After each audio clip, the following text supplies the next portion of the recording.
오늘은 19번째 시간으로요. 율법의 땅에서 진리의 땅으로 그렇게 했고요. 원고가 5장이라 좀 긴데 가능한 좀 정확하게 짧게 말씀을 항고하도록 할게요. 그러니까 지금 앞에 그 4절부터 8절까지와 뒤에 18절부터 23절까지가 같은 내용이죠. 앞에는 예수님께서 제자들한테 씨 뿌리는 비유를 말씀을 하셔요. 그리고 가운데 예수님이 씨 뿌리는 비유를 제자들이나 사람들이 이해했어요? 못했어요? 못해가지고 예수님이 2차 교육을 다시 하는 거예요.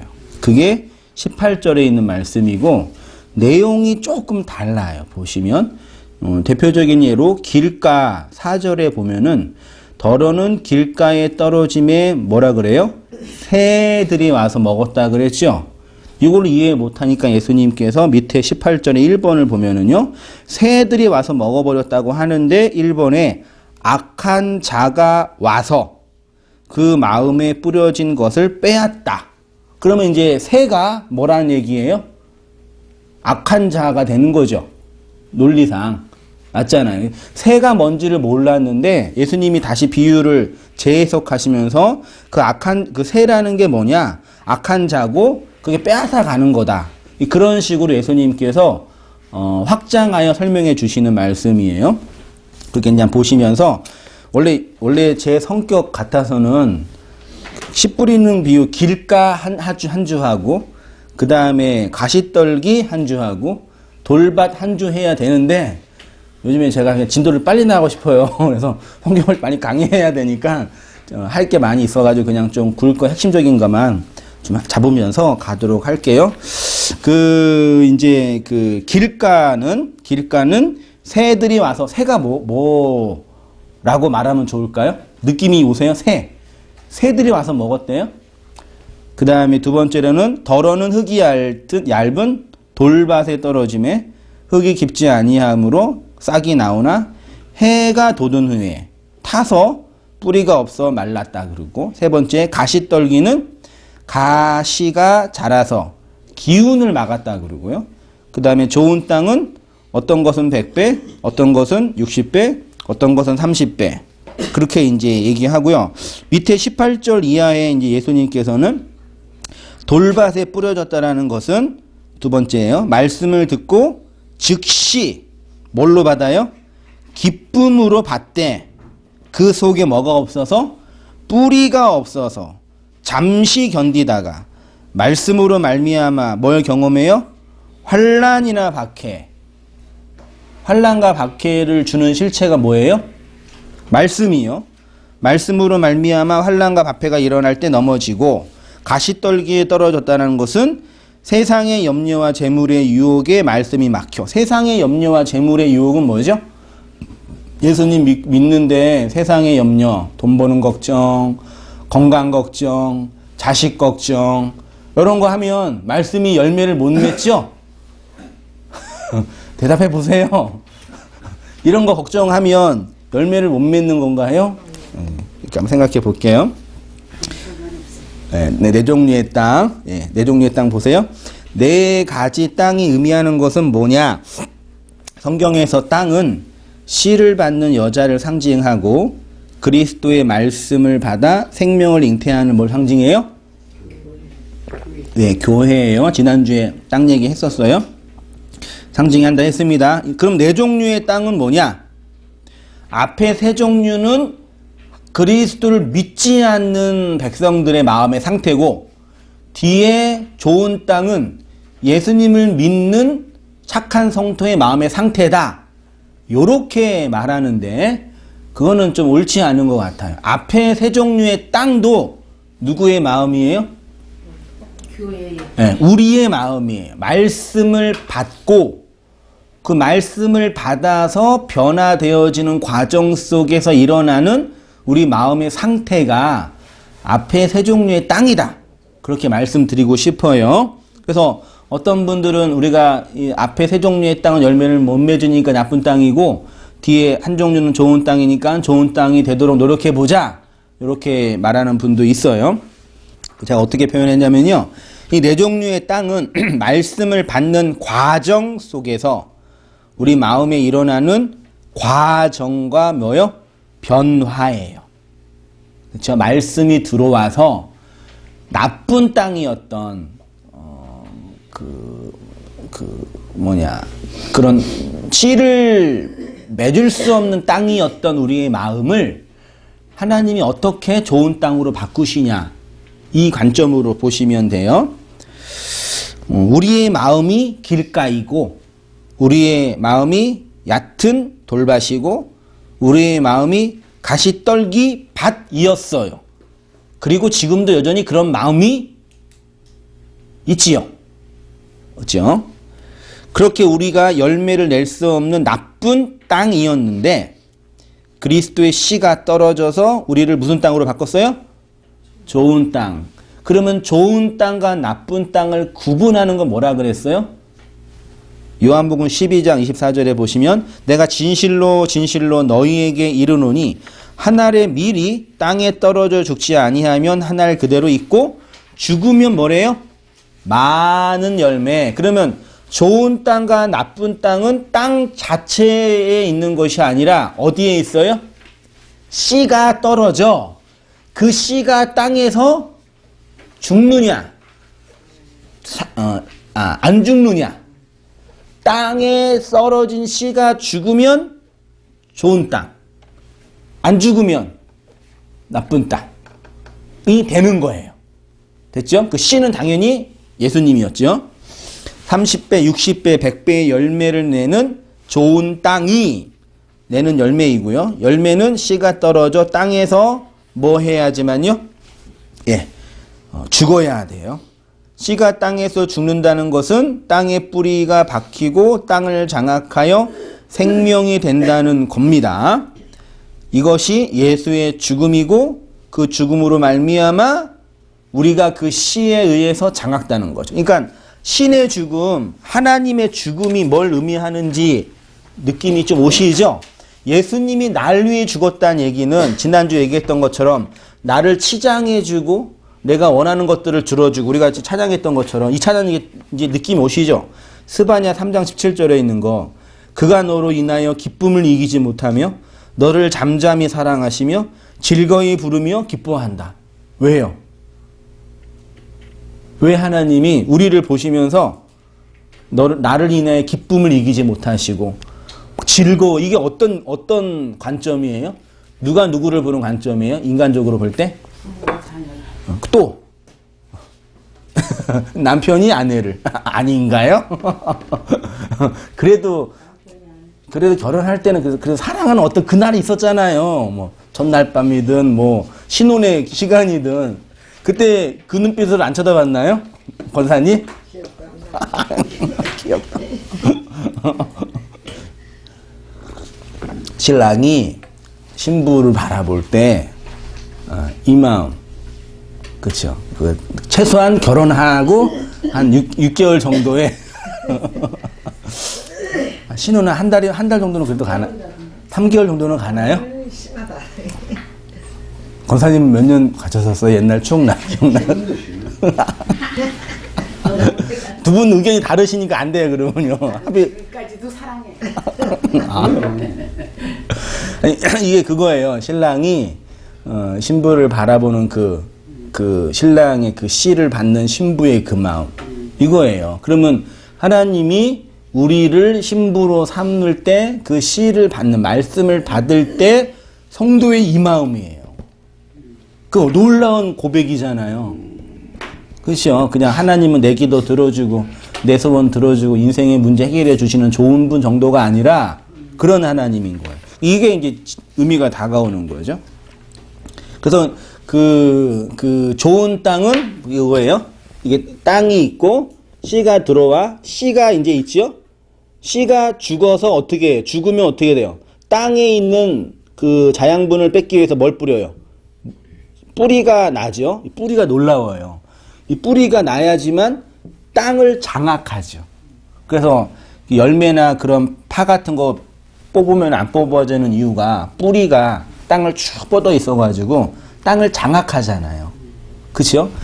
그 예수님이 우리 안에 씨로 오셔서 이 씨로 죽은 거예요. 그래서 우리를 장악하는 거예요. 그래서 우리의 인생을 자양분으로 끌어당겨서 뭘 맺어요? 열매를 맺는 거죠. 이걸 생명이라는 거죠. 그러니까 인생이 제가 그랬잖아요. 땅의 의미는 땅 자체에 있는 것이 아니라 들어온 씨를 통해 나오는 생명이에요. 그러니까 우리의 생명은 어디로 전이돼요? 여기로 전이되죠. 이 이야기가 자연의 법칙인 거 아시죠? 벌레가 태어나서 아래에 있다가 뭐가 돼요? 성충되기 전에 고치가 되잖아요. 번데기로 있다가 여기에서 나와서 진짜 그 생명이 되는 거죠. 알도 조류 인플루엔자 때문에 달걀이 요즘에 금값이 됐잖아요.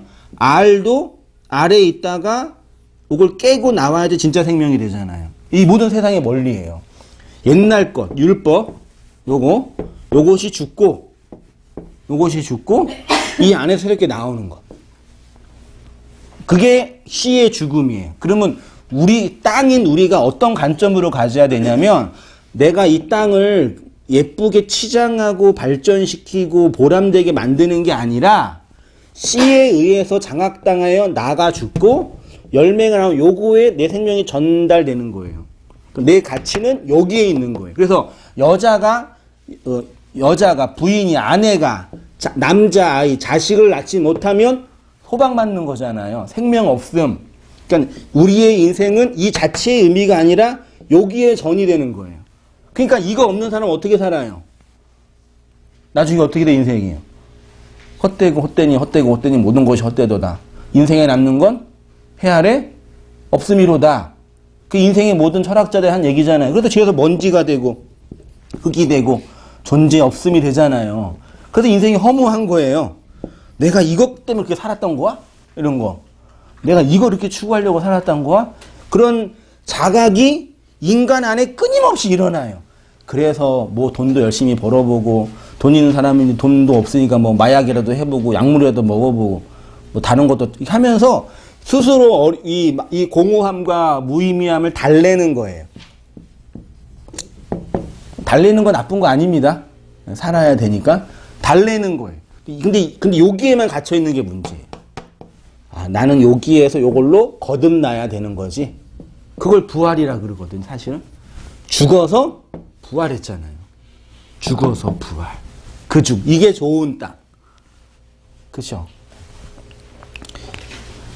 그게 예수의 죽음이고, 그 죽음으로 우리가 예수 그리스도의 씨에 장악당하여 열매 내는 땅이 된다. 베드로전서 1장 23절 같이 한번 읽어 주시기 바랍니다. 시작. 너희가 거듭난 것은 썩어질 씨로 된 것이 아니요 썩지 아니할 씨로 된 것이니 살아있고 항상 있는 하나님의 말씀. 예, 거듭난 것 있죠.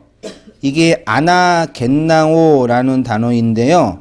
아나는 위로, 겟나오는 태어나다. 예수께서 그러셨죠. 거듭나지 아니하면 하나님 나라 볼 수 없다. 거듭나다가 위로 나다. 이거예요. 땅에서 생명 들어와 부활하는 것. 이게 거듭나는 거예요. 거듭난 것은 뭘로 됐대요? 썩어질 씨로, 씨가 썩었네요. 썩어질 씨로 된 것이 아니라 썩지 아니할 씨로 됐는데, 그 씨가 뭐예요?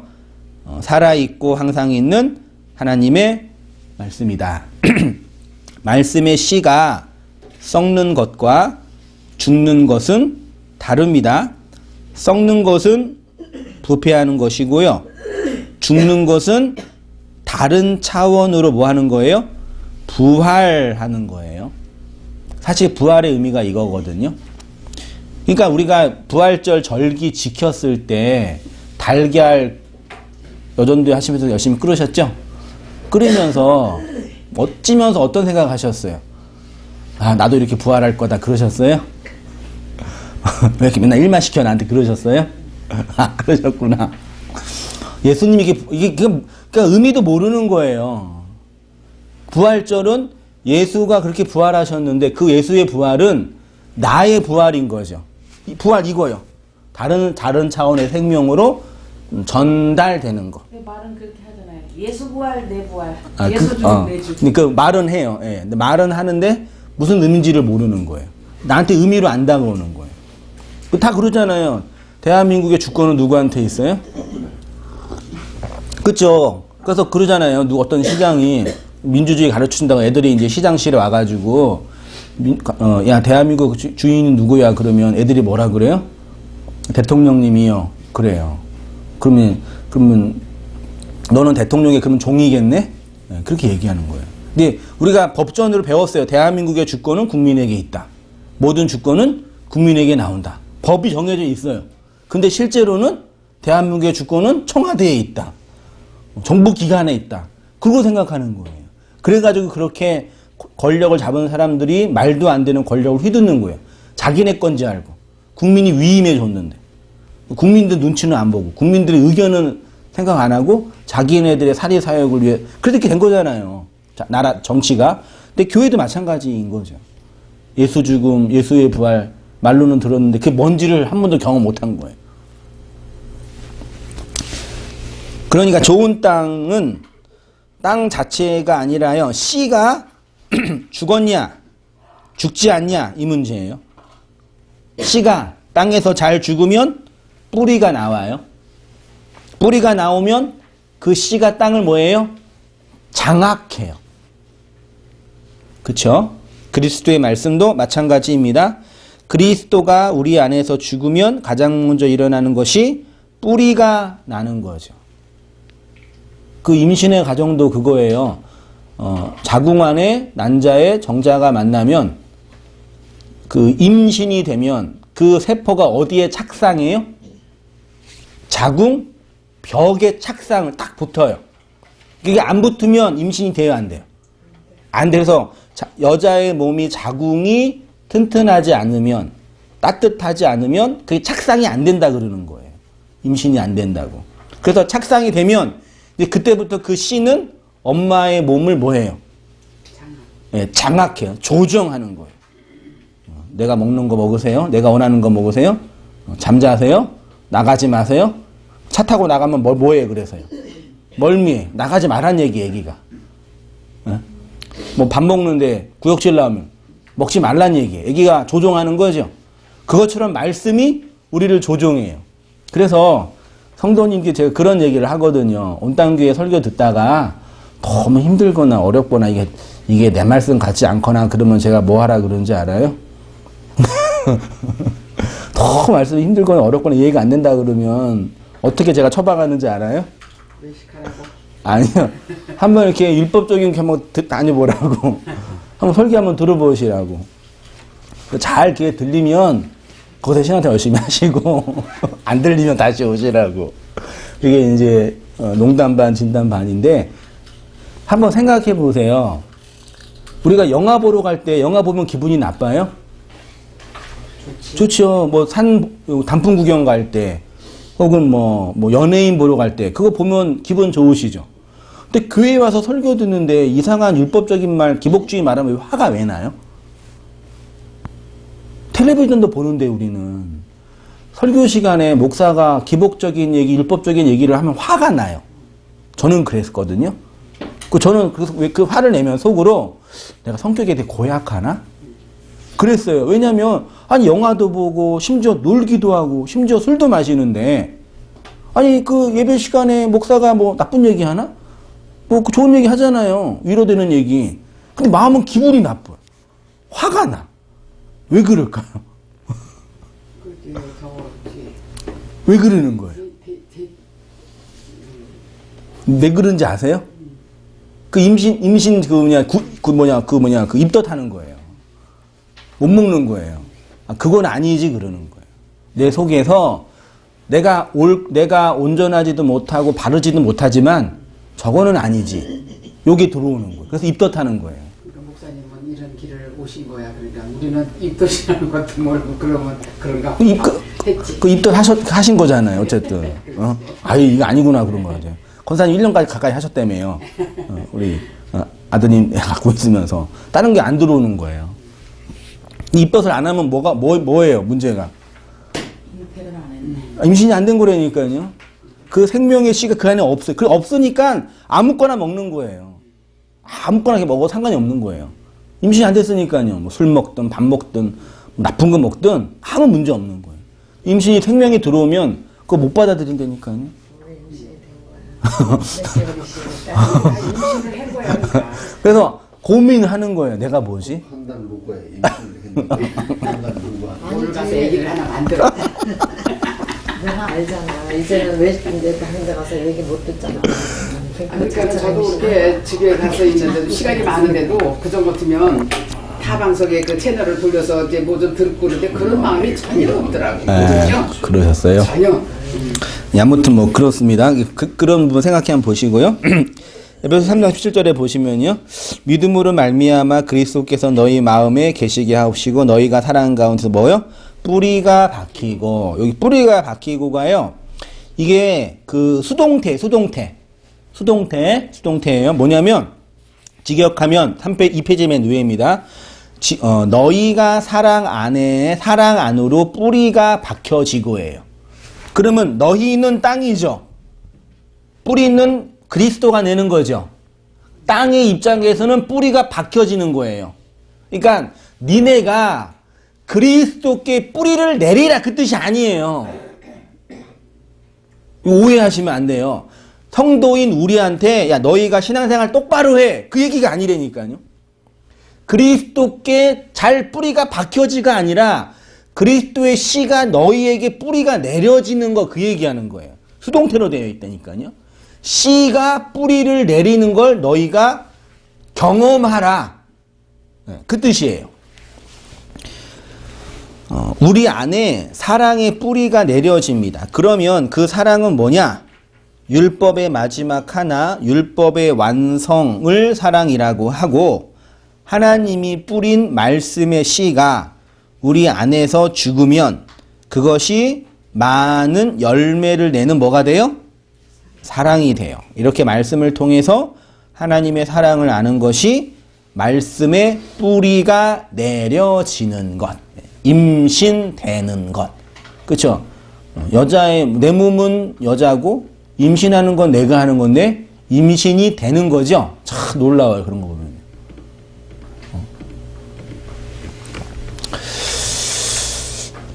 그렇게 뿌리가 내려지면 골로새서 2장 7절의 말씀 보셔요.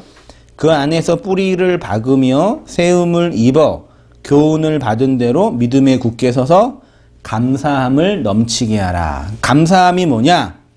믿음주의자들이 말하는 것처럼 적극적인 사고방식으로 성경을 해석하는 자들이 말하는 것처럼 긍정적인 마인드로 살라. 힘들어도 어려워도 감사하며 살라. 그 뜻이 아닙니다. 힘들면 왜 힘든지 고민을 해야 돼요. 안 되면 왜 안 되는지 분석을 해야 돼요. 이거 하나님의 뜻이겠거니 그러면 안 돼요. 그게 공부 못하는 아이들의 특징 중에 하나가 제가 경험했거든요. 제가 제일 부러워하는 그 중학교 때, 고등학교 때 제일 부러워하는 애들 중에 하나가 공부를 잘하는 애들이에요. 왜냐하면 저는 진짜 열심히 했어요. 나름대로. 그게 문제예요. 나름대로. 근데 어떤 친구는 별로 공부도 안 해. 맨날 노는 것 같고. 근데 1, 2등 해요. 부러웠어요. 나는 열심히 하는데 왜 안 돼? 시간 지나고 보니까 나는 나름대로 열심히 했고 걔는 선생님이 원하는 쪽을 했어요. 그 시험 보면 누가 잘 보겠어요? 선생님이 낸 문제의 의도를 먼저 파악한다니까 걔네들은요. 그 저는 열심히 하는데 안 돼요. 왜냐면 내가 원하는 대로 하는 거예요. 내가 하고 싶은 거. 근데 걔는 문제를 출제하는 선생님의 의도를 잘 파악해서 그것만 공부하는 거예요. 근데 그 인생이 다 마찬가지더라고요. 돈 버는 거, 이 땅에 사는 거. 사람 관계도 마찬가지예요. 나는 열심히 아내한테 한다고 해요. 근데 아내는 기분이 안 좋아. 왜 안 좋을까? 나름대로 하기 때문에 안 좋은 거예요. 아내가 원하는 게 있거든요. 그거 아는데 10년 걸렸어요. 그 원하는 거 하나만 해주면 돼요. 근데 그걸 남자가 못해요. 근데 우리 인생도 그거 못해가지고 이렇게 피곤하잖아요. 그 우리 인생이니까 그런다고 하는데 이제 말씀도 마찬가지라니까요. 그런 거 힘들어도 어려워도 감사하면 복을 준다. 원망하지 마세요. 불평하지 마세요. 제발 좀.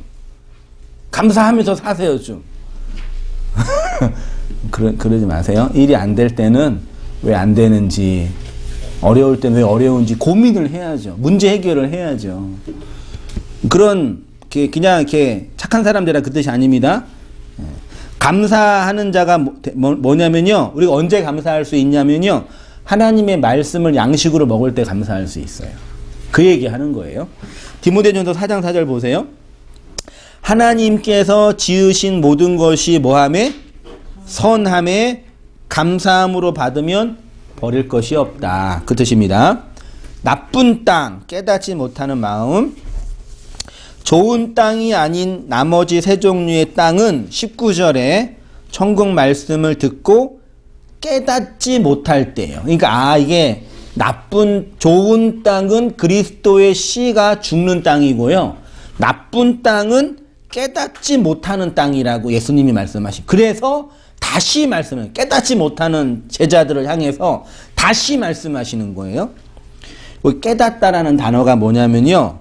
쉬니엠이라는 단어인데 이게 함께 놓다, 함께 모으다, 깨닫다 이런 의미로 사용이 됐고요.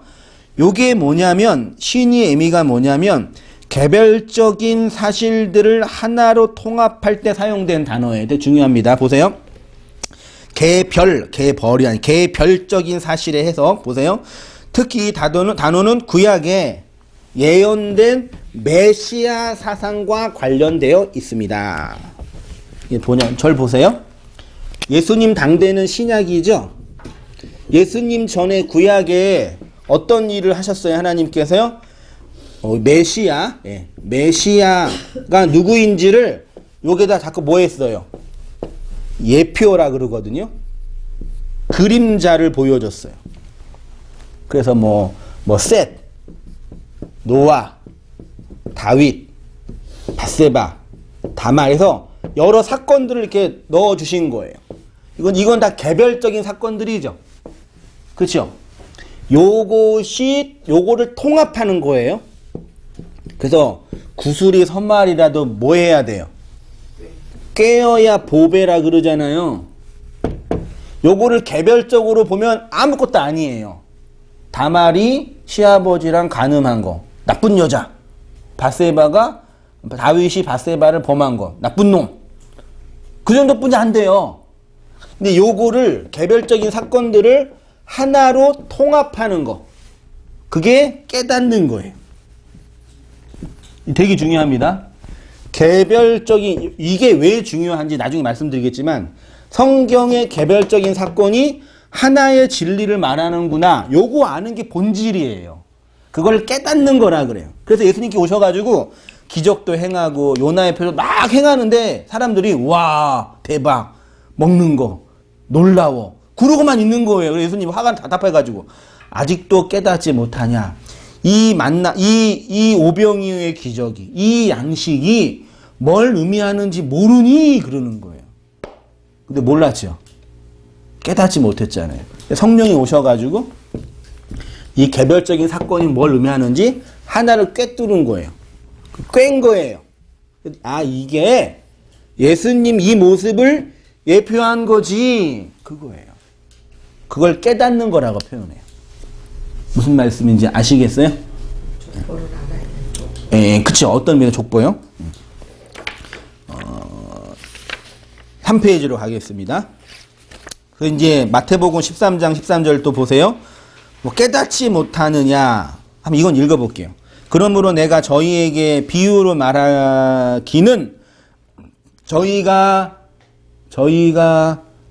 보아도 보지 못하며 들어도 듣지 못하며 깨닫지 못함이니라. 이사야 예언이 저희에게 이루어졌으니 일렀으되 저희가 듣기는 들어도 깨닫지 못할 것이요 보기는 보아도 알지 못하리라. 이 백성들의 마음이 완악하여져서 귀는 듣기에 둔하고 눈은 감았으니 눈으로 보고 귀로 듣고 마음으로 깨달아 돌이켜 내게 고침을 받을까 두려워함이라. 깨닫지 못하냐, 깨닫지 못하냐, 깨닫지 못하냐, 아직도 깨닫지 못하냐. 계속 그러시는 거예요. 오늘날도 그런 거죠. 아직도 깨닫지 못하냐. 밑에 보세요. 예수님이 말씀하시는 깨달음이란, 예수님이 말씀하신, 그러니까 구약에 예언된 그 실체를 행동으로 보여주신 그것을 보고 예수가 그 예언의 실체임을 알아먹는다는 것을 깨닫다. 그런데 예수님 당대의 서기관과 바리새인들 뿐만 아니라 제자들조차도 예수님의 말과 행위와 이적과 기적들을 보면서 그게 뭔지 무엇을 의미하는지 못 알아먹었죠. 그 못 알아먹는 그 땅을 깨닫지 못하는 땅, 길가, 돌밭, 가시밭이에요. 그럼 길가와 돌밭과 가시밭은 나쁜 땅인데 그 나쁜 땅은 도덕적, 윤리적 의미가 아니라 깨닫지 못하는 땅이에요. 이해되셨죠? 깨닫지 못하는 거예요. 그래서 깨달으시는 거예요. 깨달으시죠? 알아가시죠? 그러니까 그래요. 설교가 어떤 분들은 설교 재밌나요? 설교 듣는 거 재밌나요? 재밌다고 얘기해 주세요. 네, 재밌잖아요. 근데 왜 재밌으려면 뭐 해야 돼요? 그게 뭔지 알아야 돼요. 제일 재미없는 게 연속극 중간에 보는 거. 미니 시리즈 한 50부작, 30부작부터 보면은 이게 도통 뭔지 몰라요. 그래서 선수들은 한 2번만 봤는데도 알죠. 선수들은 알아요? 나를 쳐다봐. 깨닫지 못해요. 그 재미가 없잖아요. 연기를 재미가 없어요. 재미가 없어요. 근데 제가 왜 화났구나 알면 그렇지. 운동도 마찬가지예요. 야구 재밌어요? 난 모르니까 재미없어. 아니, 야구가 되게 재밌어요. 그게 투수가 공을 던지잖아요. 공을 던지는데 이번에 직구를 던질지 아니면 커브를 던질지 볼을 뺄지 그런 수싸움이에요. 저기 화투 있잖아요. 고수들 있잖아요. 다 수싸움이죠. 재밌죠? 안 하셨어요? 아니 그걸 알아가면서 상대방을 이기고 그 사람의 수를 내가 보는 게 그 얼마나 기쁜데 안 기쁘세요? 설날 가까이 오고 있잖아요. 이게 그거를 의미하는지 알면은 너무 재밌다니까요. 그 밤새도록 가잖아요. 고수톱은. 돈은 그다음 문제고 설교를 밤새도록 못 들어 그런데요. 연속극도요. 한 50부작 하루 이틀 내내 봐요. 진짜 어떤 사람은. 빌려가지고 1부부터 50부 쭉 봐요. 그냥. 재밌으니까. 설교는. 설교도 재밌으면요. 그렇게 들어요. 진짜예요. 듣는데 그 재밌으려면은 이게 무슨 의미인지 깨달아져야 돼요. 그러면 듣지 말라 그래도 들어요. 그래서 지난주에 어저께 강남에서 자매들 공부했는데 몇 번 아파서 빰 빼먹었어요. 주일날. 아파가지고. 지난주는 왔었어요. 근데 지난주 와가지고 설교를 너무 감사하게 재밌게 들었나 봐요. 그래서 이제 파하고 집에 가면서 옆에 있는 자매한테 우리 절대 주일날 빠지지 말자 그러는 거예요. 그러니까 왜 그러냐면 그 말씀을 듣고 하나하나 알아가는 그 즐거움, 진리는 두째 문제고 일단 알아가는 그 즐거움이 있으니까 깨달아지는 즐거움이 있으니까 이게 웬만한 일 아니면 빼먹지 말고 그 마음이 드는 거란 말이에요. 그러려면 깨달아져야 돼요. 들었는데 나는 못 들으니까 공부 빼먹은 것 같아. 속상하더라고. 그렇죠. 중간에 이해 못해가지고 답답하고. 민경이도 그러잖아. 잠자고 싶어서 뺀질거리다가 이제 억지로 왔어. 근데 엄마 오늘 좋았어. 오길 잘했어. 뭐 이런 식으로. 그렇죠. 그러니까 뭐 알아가고 이해한 어떤 내용이 있으면 그게 이제 말하자면 깨닫는 건데 나쁜 땅은 깨닫지 못해요. 그게 길가, 돌밭, 가시밭이라고 표현하는 거예요. 우리도 여기서 한 3일 세울까? 그 깨닫는 제가 힘들어요. 실력나도 공모가 아무리 맞추는 것도 그렇게 깨닫지 못하는 땅이 나쁜 땅, 길가, 돌밭이에요. 그럼 길가는 새들이 와서 먹어버렸고요. 돌밭은 3페이지 맨 위에입니다. 흙이 깊지 않아서 뿌리를 내리지 못해서 말랐고요. 가시밭은 씨의 기운을 막았다고 하죠. 한마디로 말하면 이게 뭐냐? 율법이다. 한마디로 말하면요. 예수님은 이 율법의 마음에 길가 돌밭 가시밭의 한 알의 씨로 우리에게 오셔서 죽으심으로 우리를 열매내는 좋은 땅으로 만드셨고요.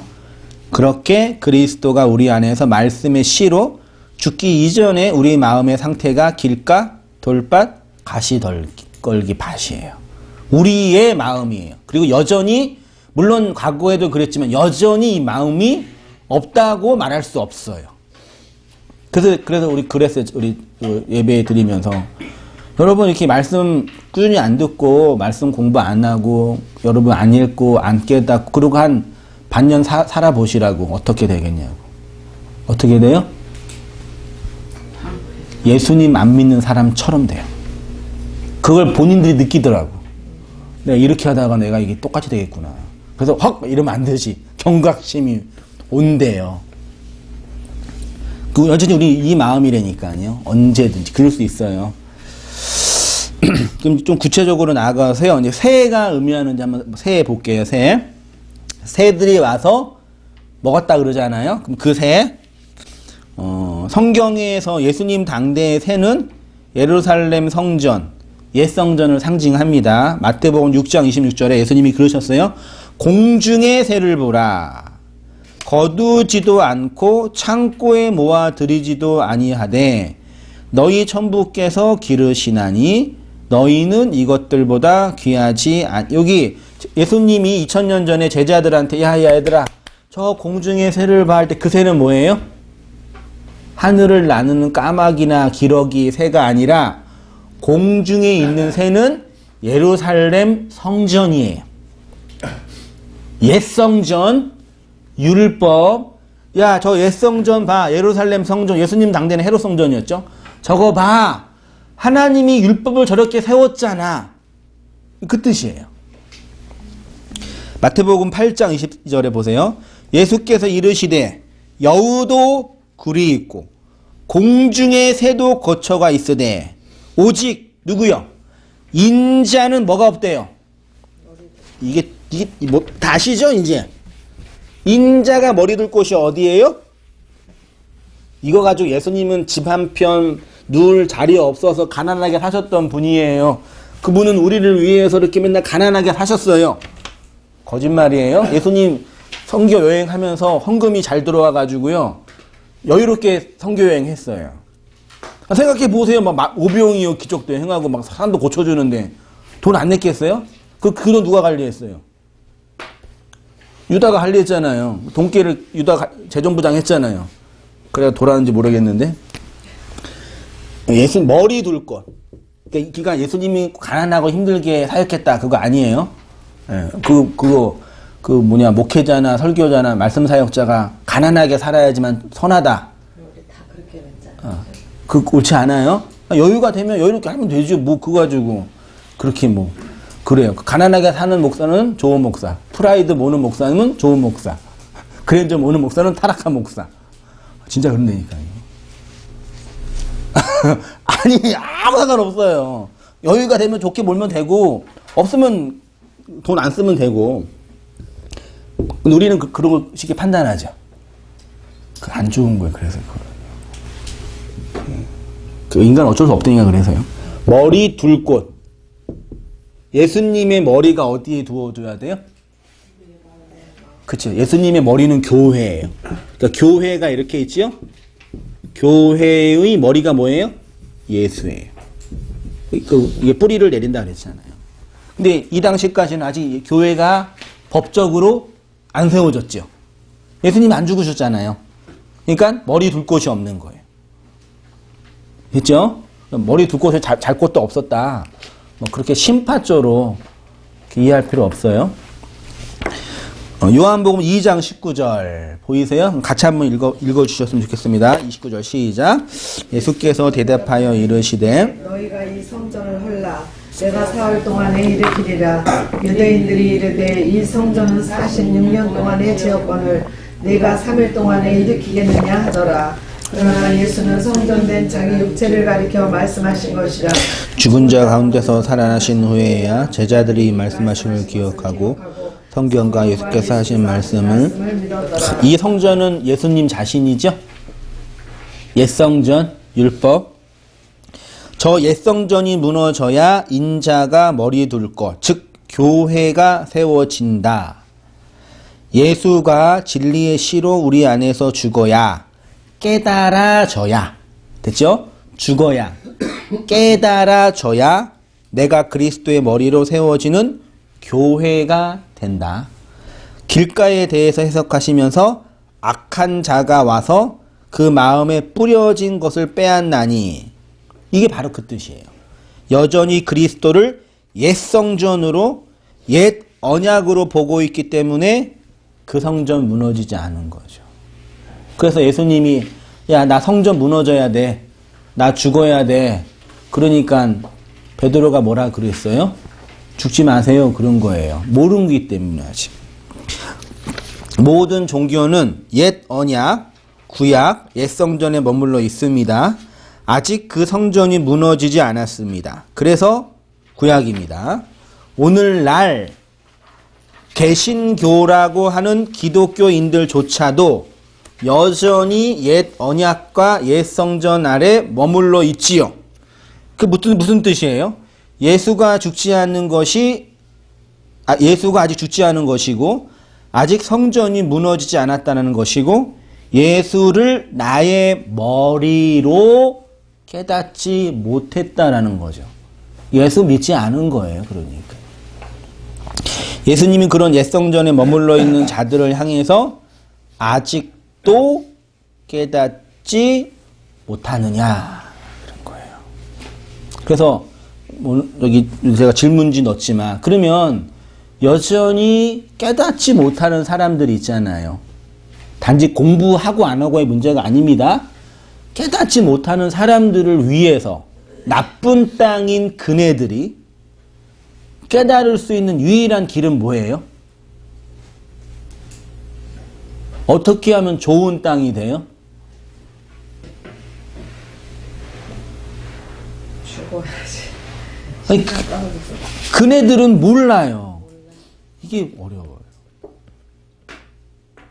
우리는 어쨌든 깨달음의 정도는 있지만 깨달아졌잖아요. 알아가고 있잖아요. 근데 어떤 분은 깨닫지 못해요. 그 차이가 있단 말이죠.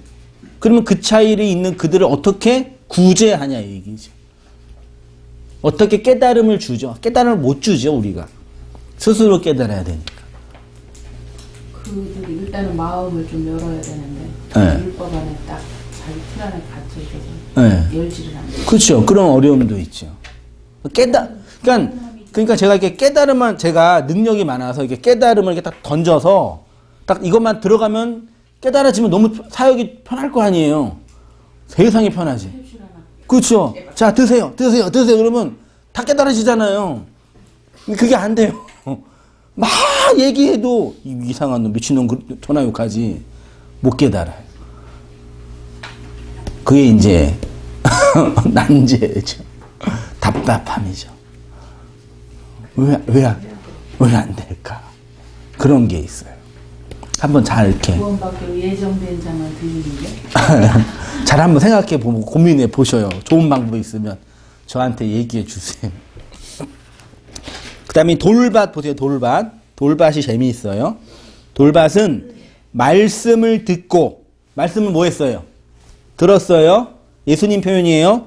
즉시 기쁨으로 말씀을 듣고 기뻤대요. 오, 할렐루야. 근데 뭐예요? 그 속에 뿌리가 없어. 뿌리는 그 씨가 죽어야 되는 거죠. 뿌리가 없어. 그 씨가 안 죽어서. 잠시 견디다가. 그 다음에 이제 대박이에요. 뭘로 말미암아? 말씀으로 말미암아. 말씀이 뭐 준대요?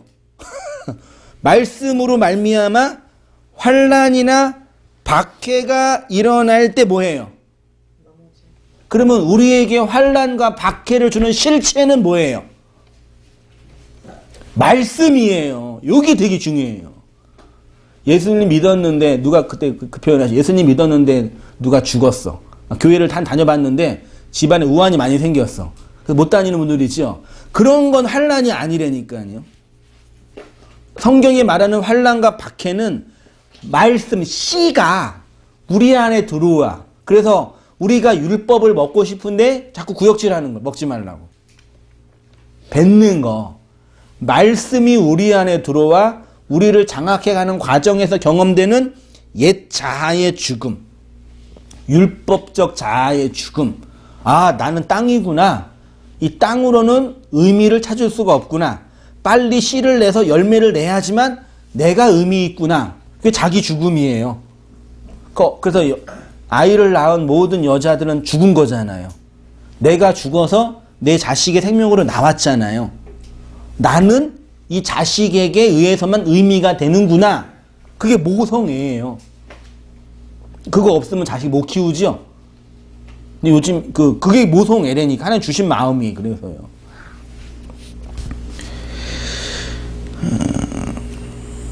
읽어볼게요. 돌밭은 말씀을 듣고 기쁨을 받습니다. 이것은 말씀을 들을 때 우리 마음 안에 일어나는 현상이고 과정입니다. 말씀은 우리에게 기쁨 줍니다. 그 속에 뿌리가 없다고 합니다. 뿌리는 씨가 땅에서 죽어야지만 나오는 것입니다. 씨가 죽지 않으면 뿌리가 나지 않습니다. 말씀을 들어서 기쁘지만 그 말씀이 우리 안에 죽지 않았습니다. 그 다음에 이제 잠시 견디다가 이걸 원문으로 보면요. 프로스 카이로스 에이미라고 해요. 프로스 카이로스는 시간, 시점, 만남이란 뜻이고요. 그 다음에 견디다다란 뜻은요. 이건 오역이에요. 이거는 존재하다, 있다예요. 직역하면 잠시 견디다가를 직역하면 만남의 시점으로 있다가. 말씀을 들었어요. 말씀을 들었는데 잠시 견디죠.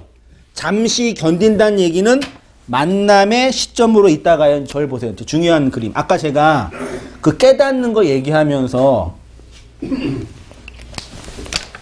그 구약을 얘기하고 신약이 있고 구약의 개별적인 사건들이 뭘 의미하는지를 꿰뚫어야지 이게 깨닫는 거라 그랬죠. 그게 의미라 그랬어요. 깨달아야지 또 재미가 있고요. 그러니까 설교를 들으실 때 성경을 통해서 아 이게 그런 의미구나를 깨달아야지 그게 재미있는 거예요. 그렇죠? 그 흥미예요. 이 세상은 재미없으면 못 살아요. 재미없으면 못 살아요. 그래서 사람은 재미를 추구해요. 공부하는 그 재미가 있잖아요. 돈 버는 재미가 있고 일하는 재미가 있잖아요. 그래서 그럴 수밖에 없다니까요. 신앙생활도 억지로 못해요. 그래서요. 재미 줘야 해요. 저 원래 운동을 좋아하고 운동 열심히 잘해서 몸이 튼튼했어요. 뭐 등치도 크지 않아가지고 건강했는데 40 넘어가니까 이제 자꾸 어디가 터지는 것 같아요. 체력이 떨어지는 거예요. 그래서 운동을 하는데 뭐 헬스장 다니고 뭐 다른 박질하고 이런 것들을 할 수는 있는데 하다가 나중에 이제 뭐예요? 시지부지해요. 왜 그래요? 재미가 없으니까. 그래서 그럼 어떻게 해야지? 운동을 이렇게 힘들게 하면 안 되잖아요. 즐겁게 해야 되잖아요. 그래서 동네 그 구민회관에 싸게 수영 강좌가 있어가지고 그 새벽에 가가지고 그때 끊었어요. 일찍 가가지고 일주일에 2번 수영을 배워요. 물에 들어가서 이것저것 하면은 땀나고 되게 운동이 돼. 근데 그거 하나하나 배워가는 재미가 있으니까 재미를 하다 보니까 저절로 운동이 되는 거예요. 그렇죠?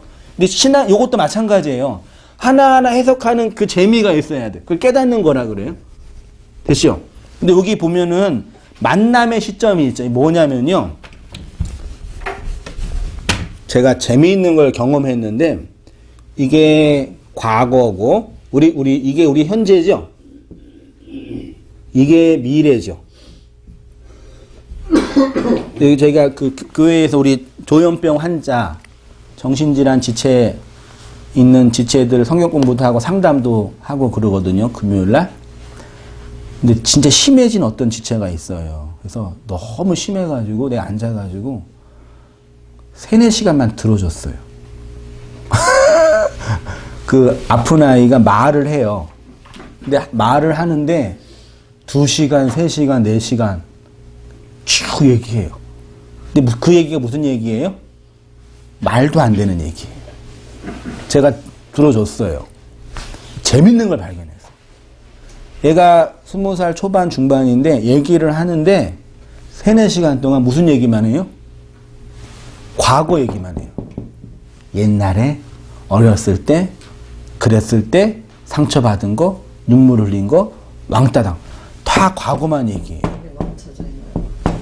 현재 얘기 못해요. 미래 얘기. 저 그거 얘기 듣고 진짜 놀랬다니까요. 그 인내심을 갖고 들은 어떤 유익이 있었어요. 진짜 경험했어요. 여기에 갇혀 있어요. 갇혀 있는데 개별적인 사건들은 다 기억해요. 진짜 있는지 없는지 모르겠지만 이거 다 개별적인 건 다 있어요. 근데 여기에 있는 나가 지금 여기에 사는데 여기에 갇혀 있다니까. 그게 정신질환이란 병이 된 거예요. 우리 다 이 정신질환 증이 다 우리 다 있는 거 아시죠? 어느 정도 다 있어요. 조현병 증상인데 그게 심해지면 병이 되는 거예요. 안 심하면 그냥 일상 사는 거고. 그래서 힘드니까 이 갇혀 있으니까 여기서 힘드니까 어떻게 해요? 사람들이 술도 마시고 회포도 불면서 푸는 거예요. 답답하니까. 근데 그게 안 된 사람은 병 걸린 거거든요. 근데 뭘 못하냐면 개별적인 사건들은 있는데 요것들을 하나로 의미를 해석 못해요. 의미. 해석. 안 돼요, 이게. 그래서 뭐가 없어요? 양식. 그러니까 없으니까 현재를 못 살아요. 그러니까 오늘을 사는 힘은 과거에 대한 해석, 의미를 찾아. 그게 양식이라 그러는 거예요. 그렇죠? 근데 여기에서 만남의 시점은 뭐냐면요. 시간을 볼 때 이렇게 우리가 살아가는 시간이 있죠. 요거를 헬라어로 크로노스라 그래요. 물리적인 시간.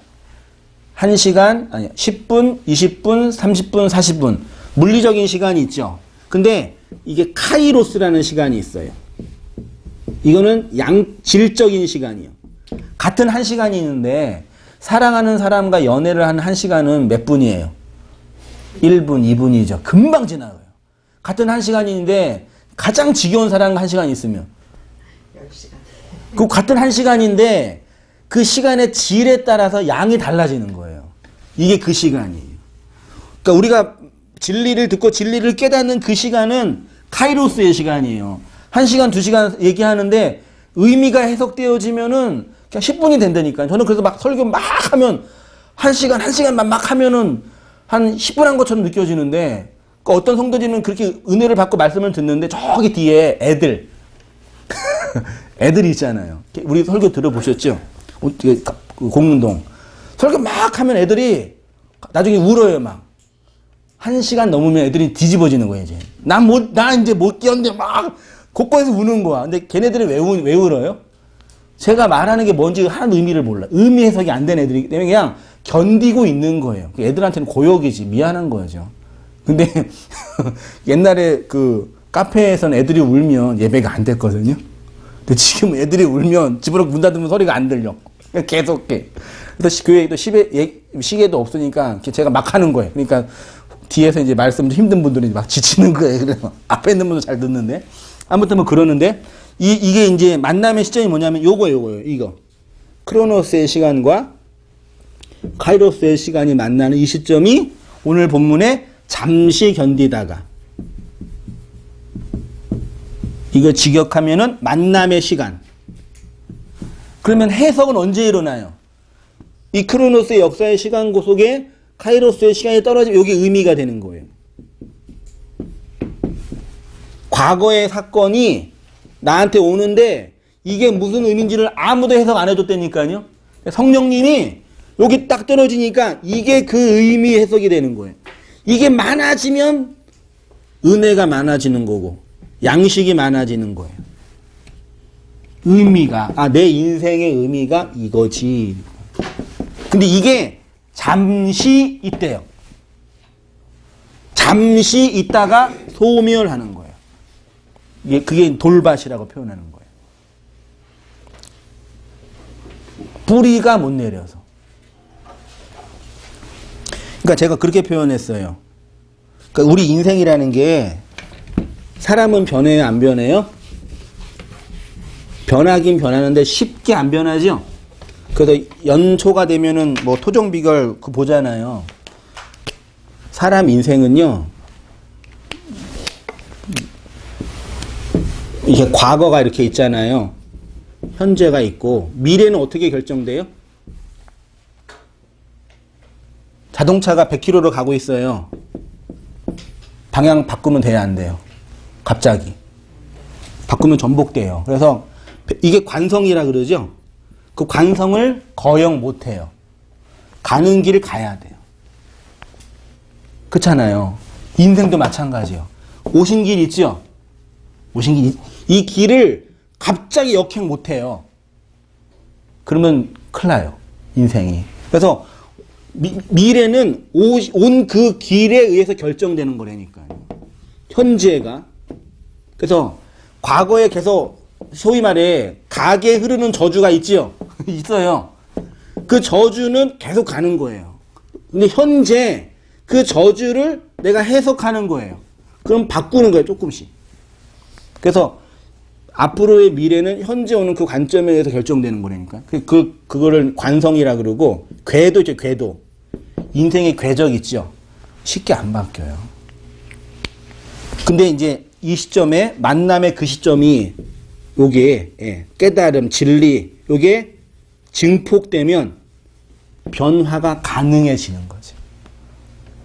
이게 깊고 선명하고 분명하면 많이 변하고, 없으면 안 변하는 거예요. 그래서 갑자기 사람이 안 하던 행동하면 뭐라 그래요? 죽으려고 그래요. 진짜 실제로 그래서 죽어요. 갑자기 사람이 딴짓하면. 이런 거라니까요. 근데 잠시 견디는 그 말씀은 있어요. 그 다음 4페이지 위에요. 그렇게 뿌리가 없으니까 환란이나 박해가 일어날 때 넘어지게 됩니다. 환란은 들리십스, 박해는 디오그모스인데요. 말씀이 주는 환란과 박해입니다. 쭉 내려오셔서 말씀 때문에 환란과 박해. 이건 뭐예요? 옛자의 죽음, 선악 욕망과 선악 판단과 자기의의 죽음, 자기 자랑의 죽음. 예. 선악 욕망, 선악 판단, 자기 자랑, 자기 합리화, 죄책감, 이런 것들의 죽음. 지금까지 살아온 내 인생이 뭔지, 씨를 받지 못한 내 땅은 가짜. 그거요. 그게 말씀으로 말미암아 죽는 거예요. 그래서 이 모든 인간이 그러잖아요. 씨를 받을 때는 다 기뻐요. 그렇죠? 그 씨를 키우는 건 그 첫날 밤에 그 기쁨으로는 감당할 수 없는 고난이 오는 거예요. 놀라운 진리 아니에요? 기쁘다니까요. 근데 그 씨에 장악당하여 그러죠. 우리 자매들 애 낳고 있는 병원에 가서 신방하면, 우리 집사람도 그랬지만, 그 기쁨이 주는 그 결과의 그 참혹함, 경험하는 거잖아요. 그 만남의 시점이요. 그러니까 이렇게 해석하면 좋겠어요. 이 변곡점, 이 만남이 어떻게 표현하냐면요. 해석되는 거예요. 깨닫는 거. 해석되어지면 고난이 오죠. 환난과 핍박이 와요. 그 다음에 그렇게 그걸 지나면 의미가 되고 양식이 돼요. 그 김창완인가 그런 노래를 했어요. 너의 의미라는 노래가 있어요. 가요 들어보셨어요? 아이유도 불렀는데 너의 의미. 또 그런 시도 있죠. 내가 얘를 꽃이라고 불러주기 전까지는 너는 나에게 아무것도 아니다. 그런 류의 시가 있어요. 무슨 말인지 아세요? 제가 얘를 너는 아름다운 꽃이다 불러줘야지. 얘가 아름다운 꽃이지. 얘 혼자서 난 아름다운 꽃이야 그러면 미친 꽃이란 말이에요. 제가 성도님이 저한테 목사님 그래야지 제가 목사가 되지. 저 목사예요 그러면 뭐예요? 미친놈이 되는 거예요. 네. 나를 낳아준 엄마한테 엄마 불러야지 엄마가 되는 거지. 아무것도 안 낳는다. 엄마 그러면 아닌 거잖아요. 백성이, 국민이 당신은 대통령이에요. 그래야 대통령이 되는 거지. 나 대통령이야. 그러면 그게 미치는 거죠. 그 의미는 누가 줘야 돼요? 타자가 의미를 부여하는 거예요. 맞죠? 내 인생의 의미는 나 스스로 만들 수 없어요. 그러니까 이건 진짜 뭐 진리와 구원을 둘째 문제고 철학적으로 좀만 고민해도 알아요. 내 인생의 의미는 나 스스로 못 만들어요. 그럼 마치 한 목사가 나는 목사야 그러고 자랑은 똑같다는 거라니까요. 그 바보 같은 목사잖아요. 성도가 그 진리를 배우는 성도가 당신은 목사님이죠. 당신은 목사야라고 불러줘야지 내가 목사로 의미가 있는 거잖아요. 근데 성도도 인간도 스스로 자기 인생을 의미화할 수 없어요. 그렇게 살아가는 모든 인생의 결론은 허망, 허무, 먼지, 덧없음 이거예요. 근데 그 의미는 이 크로노스의 시간과 카이로스의 시간, 하나님이 그 말씀이 우리 안에 들어와서 죽고 고난 속에서 내가 죽어서 해석되어지는 과정 속에 의미가 풍성해지는 거예요. 그럼 의미가 풍성해지면 그게 뭐가 돼? 양식이 돼, 양식. 용서하게 하는 양식.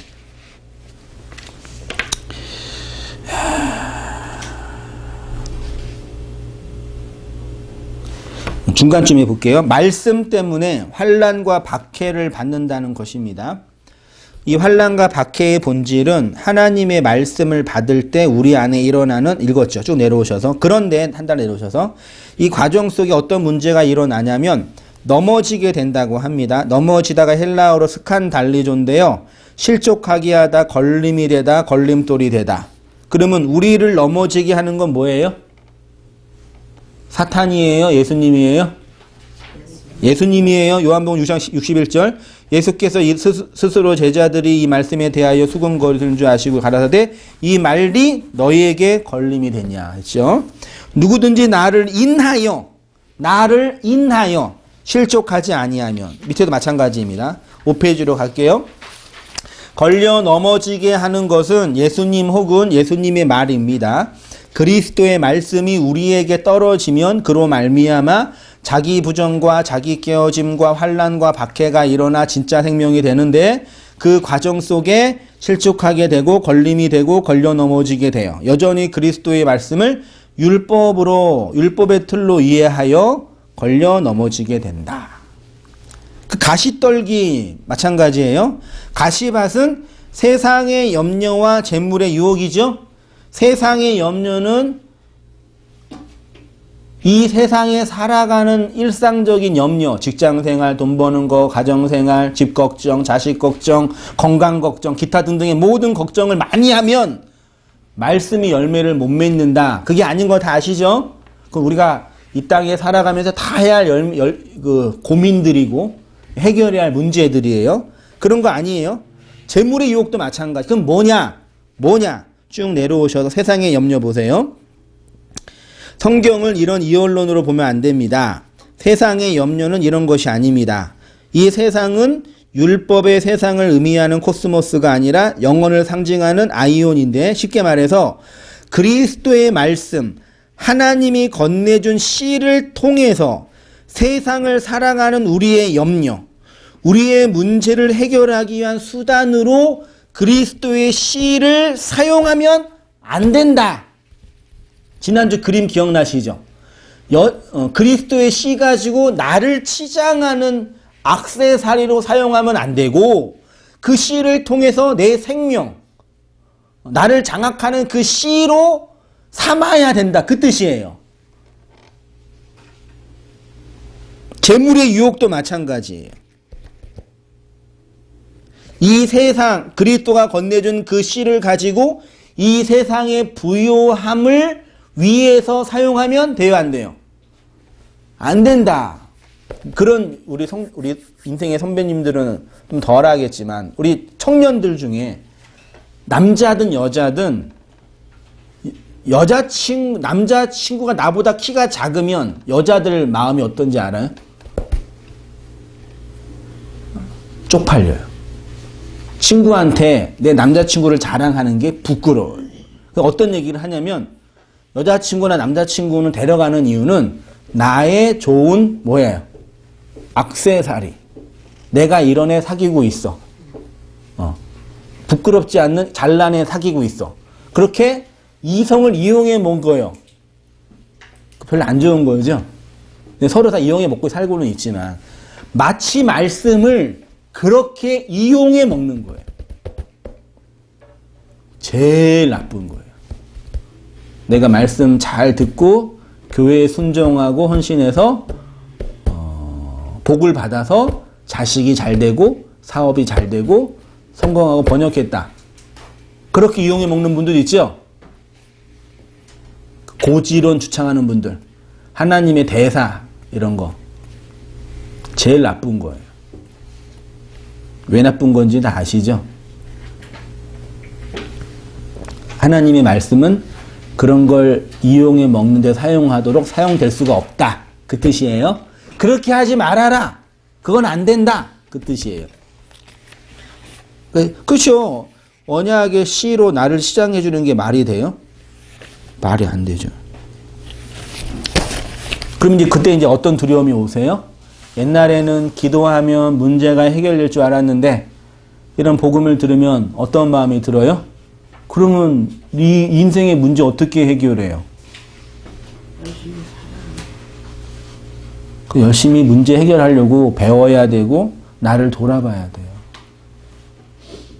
그러니까 결론은 말씀은 다 영적이라는 거. 네. 근데 뭐 다 완벽하게 영적인 건 아닌데 마치 그 물에서 수영을 잘하려면 어떻게 해야 돼요? 열심히 수영을 배워야죠. 열심히. 근데 그 영도 현존하는 거지. 우리 현실 안에 말씀으로 주어지는 거죠. 그러니까 전혀 관심이 없다고는 좀 말하기 어려운 부분이 있는데, 왜냐하면 그 말씀이 우리를 인도하는 그 이끄심이 있으니까 그 과정 속에 어떤 흐름은 있겠지요. 근데 이제 예를 굳이 들자면 돈 버는 문제, 뭐 수용하는 문제, 일상의 문제를 그 영을 끌어들여 사용할 수 없다는 얘기죠. 기도를 그런 식으로 사용하니까 문제란 얘기죠. 마지막으로 말씀을 듣고 깨달음이 있죠. 그러나 말씀을 듣고 깨닫게 되면 즉 그리스도의 말씀이 우리 안에서 죽어 뿌리를 내리면 생명이 되어 30배, 60배, 100배가 되는 뭐가 돼요? 열매. 제가 그 그림 다시 한번 그리면 해석이 그렇게 중요해요. 그래서요. 우리 인생이 이렇게 있고요. 과거의 역사가 있죠. 이 모든 거예요. 나의 과거, 성경의 과거, 구약의 과거, 율법이에요. 쭉 왔는데 이 변곡점, 크로노스의 시간과 성령의 카리오스의 시간이 만나는 이 변곡점이 깨달음이 일어나는 변곡점이에요. 깨달음. 그 깨닫게 되면 그 해석이라 그러죠. 해석이 되면 그 죽음이라 그러죠. 그 죽지 않는 거. 깨닫지 않고 해석되다가 죽지 않으면 어떻게 돼요? 그 다음에 그러면 양식을 내고 그 양식이 뭐예요? 열매가 되는 거예요. 그냥 내 인생을 통해서 하나님의 열매가 되는 거죠. 하나님 나라의 열매. 그래서 보세요. 그렇게 하나님이 나를 통해 씨를 뿌려 농사하여 씨를 거두었죠. 그러면 누가 씨를 거두어 가요? 하나님이. 그래서 이삭이 농사하여 몇 배의 열매를 맺었어요? 100배의 열매를 맺어서 뭐가 됐어요? 거부가 됐어요.